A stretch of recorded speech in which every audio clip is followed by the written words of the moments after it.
இறைவன் என்றொரு கவிஞன், அவன் படைத்த கவிதை மனிதன். இறைவன் என்றொரு கவிஞன், அவன் படைத்த கவிதை மனிதன். அதில் அறிஞனும் மூடனும் உண்டு, ஆனால் தொடக்கமும் முடிவும் ஒன்று.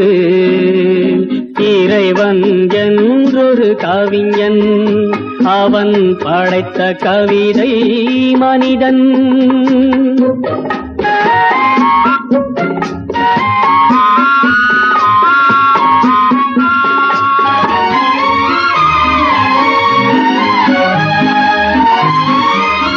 கடவுளின் படைப்பிலே கவிதையும் உண்டு. காந்தியை போலவே